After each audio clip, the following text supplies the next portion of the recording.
সব জল্পনা কল্পনা অবসান ঘটিয়ে ভোটের হিসাব নিয়ে কথা বলবো আজকের। আগামীতে জামাত ইসলাম ক্ষমতায় আসছে কিনা, কতগুলো আসন পাবে, আর কে কোন আসনে জয়লাভ করবে ঢাকার আসনটিতে। আজ আমি একটি গুরুত্বপূর্ণ তথ্য সামনে তুলে ধরবো আপনাদের। সারাদিন আমি ঢাকায় বিভিন্ন জায়গায় আমার যে পরিচিত মানুষগুলো আছে তাদের সঙ্গে কথা বলে আমি যেটা বুঝতে পারলাম, আর সেটাই আজ আপনাদের সঙ্গে শেয়ার করব। আমি বিশ্বাস করি এই তথ্যটি আপনাদের দেখলে খুব ভালো লাগবে এবং শুনে খুশি হবেন। আমি যাদের সঙ্গে কথা বলছি তারা এমন মানুষ যারা বিএনপির শক্ত প্রার্থী আছে, অর্থাৎ যারা বিএনপির ভালো একজন নেতার পিছনে আছে। সেই নেতাদের সঙ্গেও কথা হয়েছে এবং নেতাকর্মীদের কথাও শুনেছি।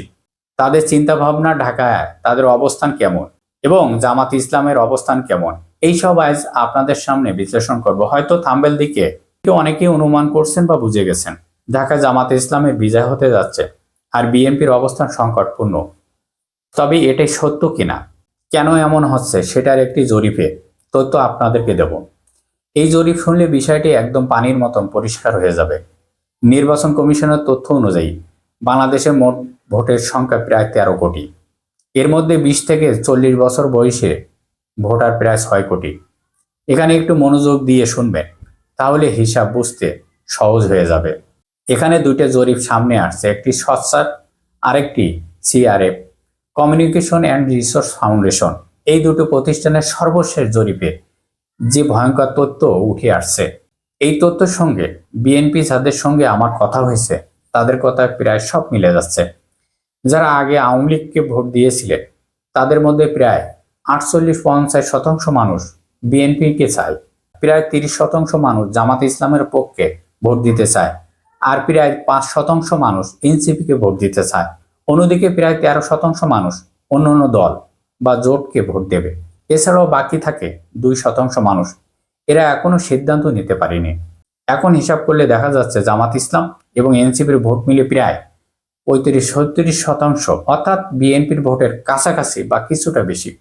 এবার আসি সবচেয়ে গুরুত্বপূর্ণ পয়েন্টটায়। এই নির্বাচনে 18 থেকে 35 বছর বয়সী তরুণ ভোটাররা সরাসরি জুলাই গণ অভ্যুত্থানের সঙ্গে যুক্ত ছিলেন। এরা বাংলাদেশের নতুন রাজনীতি গড়ার স্বপ্ন নিয়ে এগিয়ে আসছে। অন্যদিকে সিআরএফ এর জরিপে দেখা যাচ্ছে 5 কোটি তরুণ তরুণীরা ভোটের মধ্যে 37% জামাত ইসলামের পক্ষে ভোট দিতে চায়, অন্যদিকে 17% এনসিপির পক্ষে ভোট দিতে চায়, অর্থাৎ মোট মিলিয়ে 54% ভোট যাচ্ছে জামাত এবং এনসিপির দিকে। বিএনপি প্রায় মাত্র পাচ্ছে 27%। এছাড়াও 18% মানুষ এখন সিদ্ধান্তর বাইরে রয়েছে। এখান থেকে বোঝা যায় এই দলে জামাত ইসলাম এগিয়ে রয়েছে। ঢাকা শহরে আরেকটি জরিপে উঠে আসছে।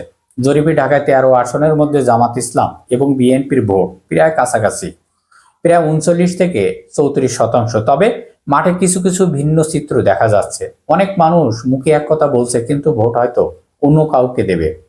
এখানে বিশেষ করে কাকরাইল বস্তি বিহারি ক্যাম্পের ভোট খুব গুরুত্বপূর্ণ। যেমন মিরপুর 17 আসনে প্রায় 1 লাখ ভোটার রয়েছে বিহারি ভোটার, যেখানে বিএনপির আমিনুল ইসলাম ও জামাতের আব্দুল বাতিন প্রার্থী। এবং ঢাকা 17, 15, 14 আসনের কথা বললে দেখা যাচ্ছে সেখানে জামাতের প্রার্থী।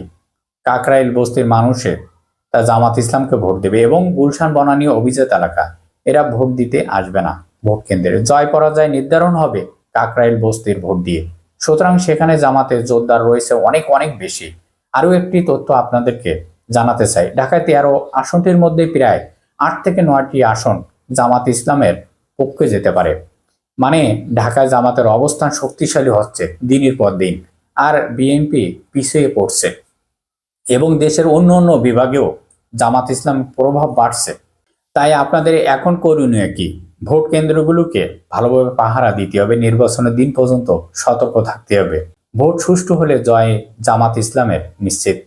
13 বা 14 তারিখের বিজয় মিছিল করবে জামাত ইসলাম। বাংলাদেশ হবে ইনসাফের রাজনীতি প্রতিষ্ঠার জায়গা। আগের পুরনো হিসাব নিকাশ ধুয়ে মুছে নতুনভাবে সোনার বাংলাদেশ গড়ে তোলার স্বপ্ন বাস্তবায়িত হবে। সবাই ভালো থাকবেন। আল্লাহ হাফেজ।